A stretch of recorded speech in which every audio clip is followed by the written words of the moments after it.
Bien, buenos días para todos. Vamos a dar inicio a nuestra entrega de resultados y comité de inversiones para el mes de octubre. Como ustedes saben, es un mes atípico, tal vez de los mejores meses que se han visto, de hecho, en el índice Nasdaq desde el año 1970. No se había observado una valorización tan importante. El Nasdaq el mes pasado creció cerca del 14%.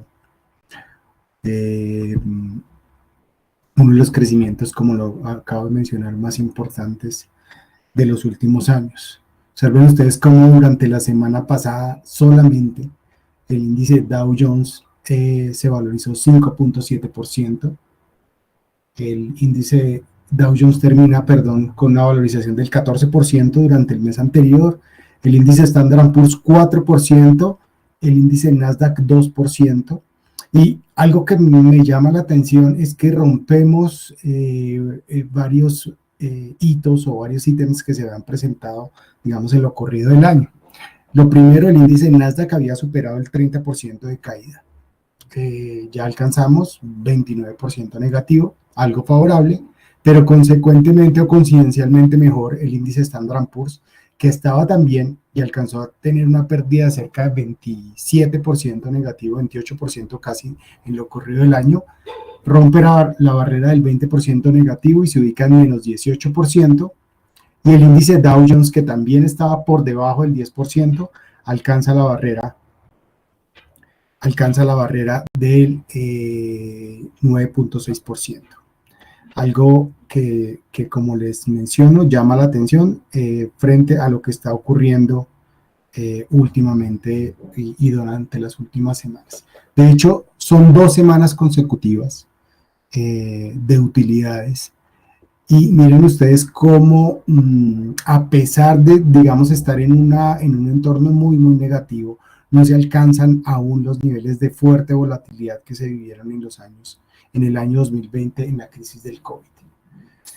La semana anterior, pues tuvimos una sorpresa de resultados muy, muy cambiante, un entorno bien fuerte en la entrega de resultados, sobre todo en las compañías más grandes tecnológicas, incluidas Microsoft, Amazon, Alphabet y en especial Meta, que después de Facebook, que después del anuncio de cambio de su compañía y su nombre a Meta, entrega cada vez menos valor a sus accionistas. Algo que también me llama la atención es este cambio tan radical que se presenta en lo que tiene que ver con valorizaciones positivas frente a valorizaciones negativas en lo corrido de este año. Si bien es cierto, no estamos, digamos, en los mejores números, pero miren ustedes que desde diciembre del año 2019 no se observaba un valor relativo, un incremento relativo tan positivo como lo que se presentó en los últimos días, sobre todo en el índice Standard & Poor's. Es como si los compradores estuvieran siendo más poderosos que los vendedores.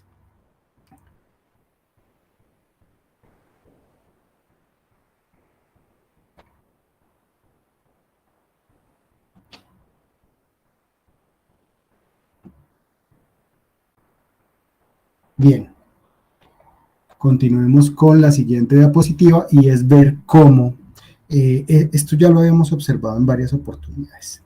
Las semanas anteriores o en anteriores casos mejor, habíamos visto cómo el Standard & Poor's había intentado, digamos, romper esos pivotes. El primer intento fue en el mes de marzo, donde pensamos que tal vez se podría recuperar esa pérdida que se había presentado durante todo el año 2020. Incluso en algunos índices, digamos unos índices más rápidos, alcanzamos a estar flat. Esa fue la primera tal vez oportunidad que vimos. También lo volvimos a ver en el mes de junio, unas valorizaciones bien altas. Alcanzamos también a pensar que ya era el fin de esta fuerte caída y en este momento estamos aquí. Veo yo que gran parte, digamos, de la última recuperación, como ustedes saben, no hace no está bien correlacionada, digamos, con los resultados corporativos. ¿Por qué razón? Pues lo vimos anteriormente, los resultados de las compañías más grandes que hacen parte del Standard & Poor's 500, y de hecho les recuerdo que las compañías del sector tecnológico, mmm, en términos de participación, suman más del 30% del Standard & Poor's. Entonces, básicamente, cuando tuvimos unos resultados negativos, no podemos correlacionar este movimiento tan positivo a los resultados corporativos, pero sí los podemos correlacionar a diferentes movimientos que vimos. Y les recuerdo que el primer movimiento, digamos, positivo que vimos durante este mes fue el nombramiento del nuevo primer ministro en Inglaterra, el cual fue muy bien visto por los diferentes inversionistas.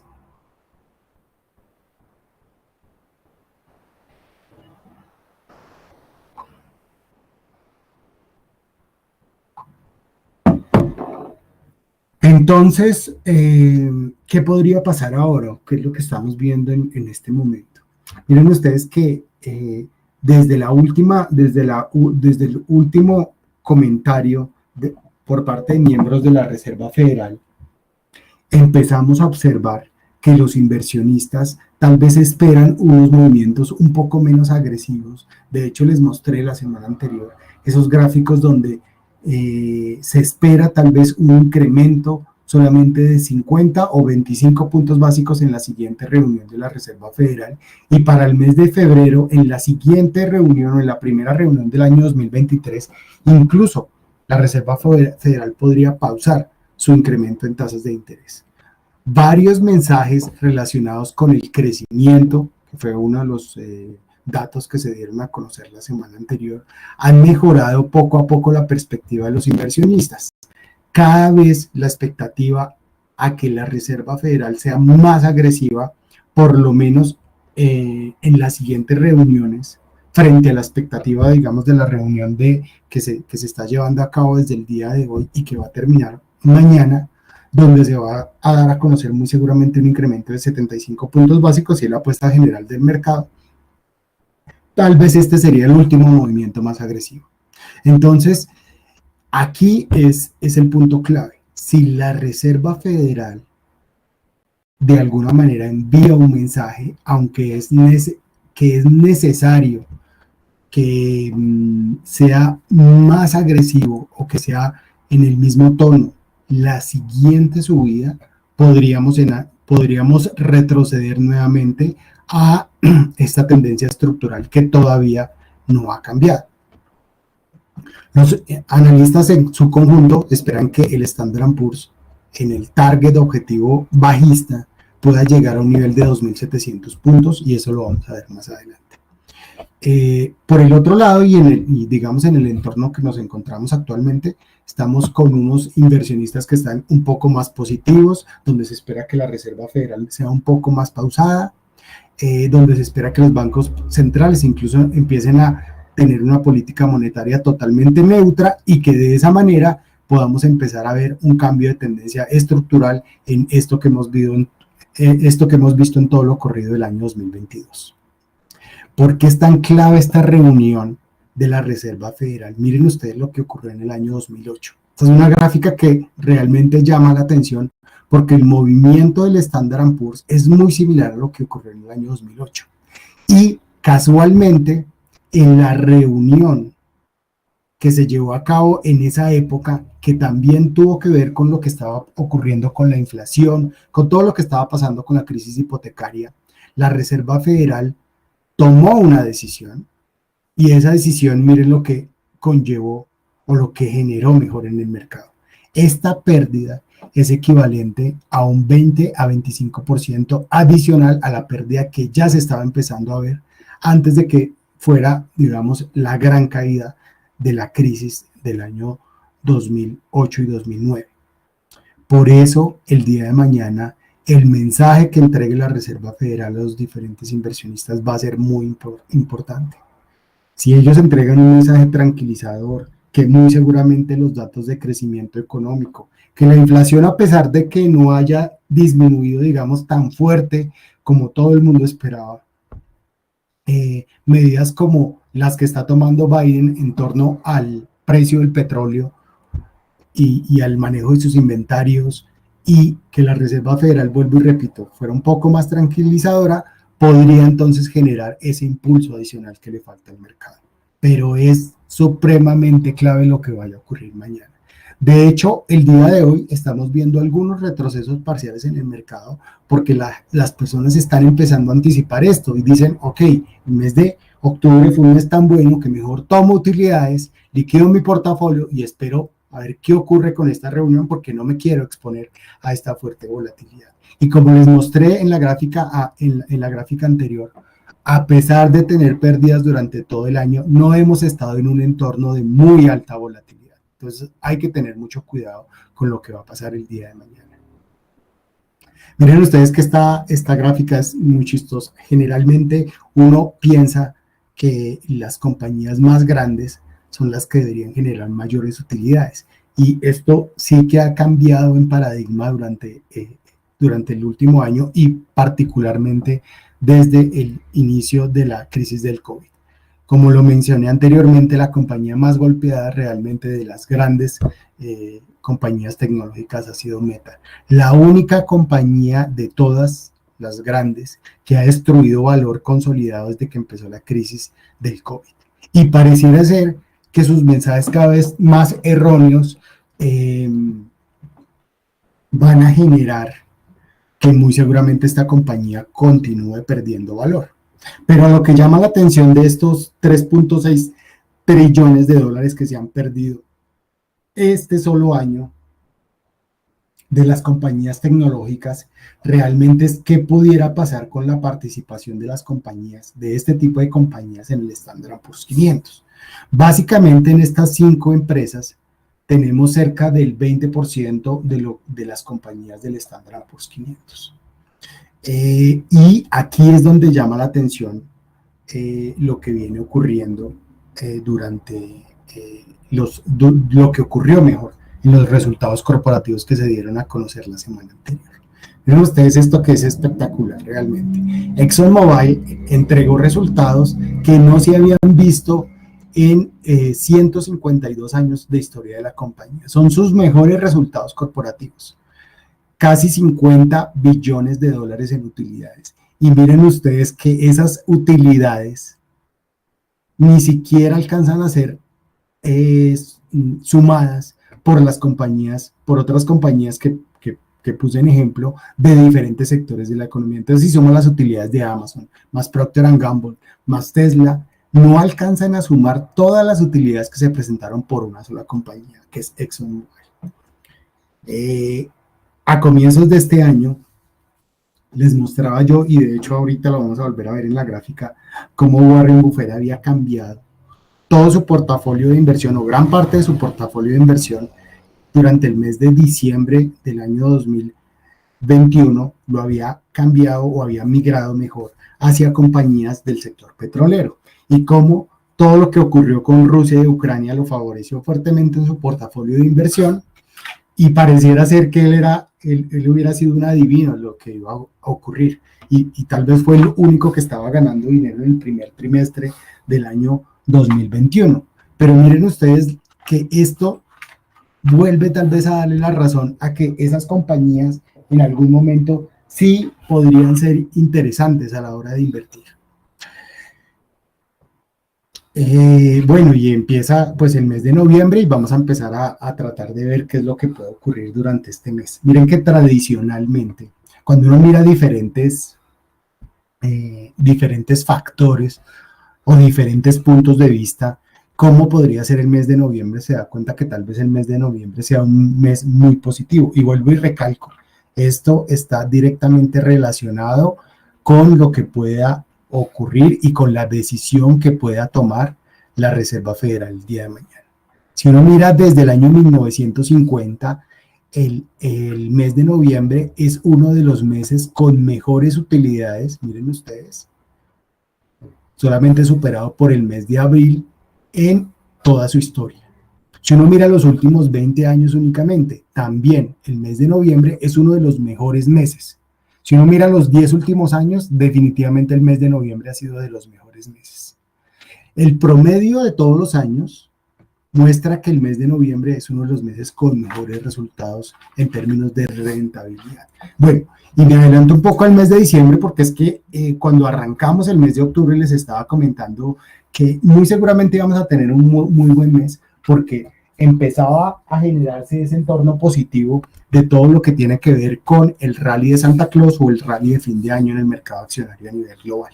Y miren ustedes que tradicionalmente en el mes de diciembre también se presentan números positivos. Vemos que todo esto es fantástico si uno lo pudiera, digamos, replicar, pero en este momento sí dependemos prácticamente 100% de lo que decida la Reserva Federal el día de mañana, o no de lo que decida, del mensaje que envíe la Reserva Federal el día de mañana a los inversionistas. Algo que también llama la atención es que llevamos un año totalmente terrible. Las empresas, todas las empresas del Standard & Poor's en su conjunto estaban perdiendo dinero.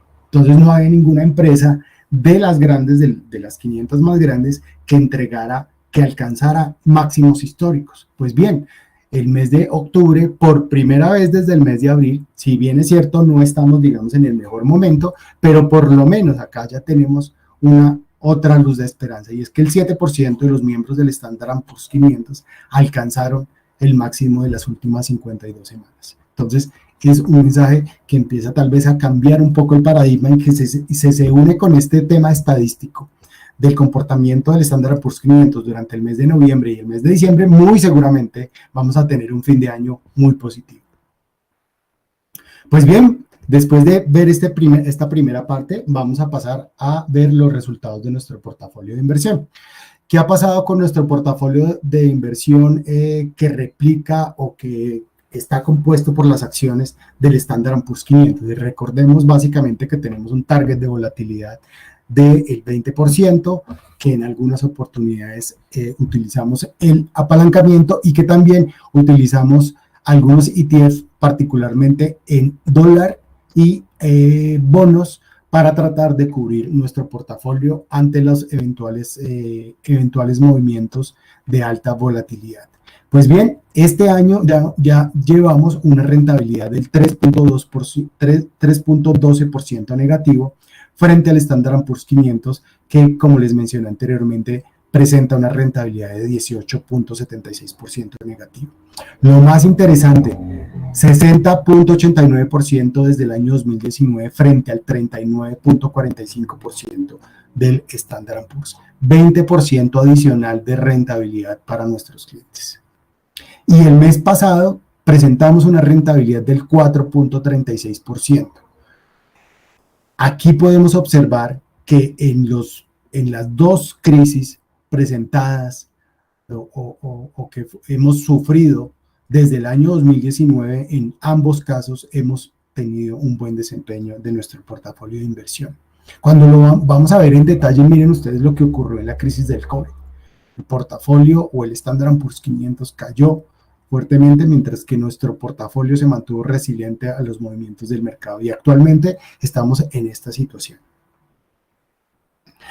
Cuando nos vamos a comparar contra las opciones que existen en el mercado y nuestros competidores, pues bien, la línea azul es es nuestro portafolio US 500, que es manejado de manera algorítmica, eso ya lo saben, pero miren lo más interesante, aquí les estaba contando lo que había hecho Warren Buffett con su movimiento y su compra de acciones del sector tecnológico, de energía. Miren ustedes cómo le fue bien. Pero desafortunadamente después cometió el grave error de cambiarse a tecnología, y es lo que estamos viendo hoy en día. Bueno, al parecer, los últimos movimientos donde él se recompone y pasa su portafolio otra vez al sector de energía, pues miren que le está dando muy buenos resultados y está superando con creces lo que está pasando con el Standard & Poor's 500. Aquí tenemos un espacio bien grande frente a lo acumulado del mercado del Standard & Poor's 500 y estamos muy lejos del promedio de los hedge funds que invierten en acciones a nivel global, donde solamente en promedio han rentado cerca del 11%. Esos son nuestros resultados y ahora vamos a ver la estrategia para los siguientes días y para el largo plazo. Pues bien, ustedes saben que nosotros siempre estamos mirando lo que está ocurriendo con el VIX. Estamos tratando de armar aquí esta figura que tal vez sea un soporte para el VIX. Este rango podría ser más o menos la zona de los 20-23 puntos. Esto no está confirmado, pero lo más interesante es que por fin el índice VIX está ubicándose en la parte inferior del rango donde se mantuvo todo el año, que fue 25 a 35. Esta es una señal, digamos, de esperanza. Les recuerdo que todo esto debe ser confirmado el día de mañana por la reunión de la Reserva Federal. Sin embargo, esta es la buena noticia. Esta gráfica, que ustedes saben, es un análisis que realizamos hace ya mucho tiempo, está mostrando los riesgos de que el Standard & Poor's rompiera la media móvil de 200 en la gráfica semanal. Estamos afortunadamente lejos nuevamente de esa zona y que una vez se rompiera la media móvil de 200 era supremamente relevante, importante para los portafolios de inversión comprar opciones call sobre el índice VIX, donde muy seguramente podría existir una valorización interesante, donde el VIX podría saltar arriba de 30, incluso a niveles de 60 u 80. Pues bien, en este momento estamos muy bien, pero de todas maneras es un riesgo potencial. El riesgo potencial es que desafortunadamente el Standard & Poor's mañana empiece a presentar un tono negativo y nuevamente se acerca a esa media móvil de 200 semanas. En el corto plazo, el entorno es un poco difícil, digamos, de entender. Miren ustedes que el Standard & Poor's, que es la línea blanca, está tratando de romper el comportamiento de la media móvil de los últimos 100 días. Y lo que estamos viendo el día de hoy en el mercado es básicamente esto, unido a esa incertidumbre de los inversionistas ok, tuve una valorización de 3.600 a 3.800, es mejor tomar utilidades porque no sabemos con qué locura nos va a salir Jerome Powell. Y les recuerdo, desafortunadamente, las veces que este señor ha hablado, todas han sido negativas para el mercado. Básicamente todas estas caídas que hemos observado, estas fuertes caídas, todas han sido generadas por comentarios del presidente de la Reserva Federal. Entonces, tenemos una media móvil 100 que potencialmente podría romperse mañana al alza, y les recuerdo la zona de riesgo potencial abajo de 3.600, que es equivalente a la media móvil 200 de la gráfica semanal. Por ahora, en el corto plazo, pues aquí en el indicador de MACD se muestra una clara tendencia alcista que únicamente podría continuar si el día de mañana la Reserva Federal envía un mensaje, digamos, muy tranquilizador para los inversionistas. Vamos a ver en el largo plazo qué podría ocurrir, y es esta gráfica. Como ustedes saben, está la gráfica, o vuelvo y recalco, está la gráfica semanal, y esta línea verde es la media móvil de 200 últimas semanas. Cada vez que el Standard & Poor's logra romper esa media móvil, se encuentra o se observa una nueva caída en el mercado. Y aquí es el riesgo potencial por cual uno no puede, digamos, animarse independientemente a toda la estadística que les mostré anteriormente. Hay que continuar teniendo cuidado en el mercado y mucho cuidado a la hora de observar una ruptura de la media móvil 200. ¿Por qué razón? Miren ustedes que cuando uno realiza una gráfica del histograma de cuáles son los puntos más fuertes y más débiles del Standard & Poor's 500 en el largo plazo, la zona entre los 2.700 a 3.000 puntos es una zona supremamente fuerte. Esto quiere decir, en otras palabras, que si en algún momento se llega a romper esa zona, podríamos observar una caída en el Standard & Poor's adicional desde los niveles actuales de cerca de un 30%, que llevaría el Standard & Poor's a un rango cercano entre los 2.700 a 3.000 puntos en el mediano plazo. Por esta razón, nuevamente, llamo la atención de lo que pueda ocurrir el día de mañana con la Reserva Federal. Espero que los resultados de su portafolio de inversión sean iguales o mejores a los nuestros. Si no, pues como siempre, los invito a contactarnos para realizar sus inversiones con nosotros. Les recuerdo, el mes anterior presentamos una rentabilidad del 4.36%, en lo corrido del año llevamos una rentabilidad del 3.12% frente al Standard & Poor's, que presenta una rentabilidad negativa del 18.76%. Les agradezco como siempre su participación en nuestro comité de estrategia y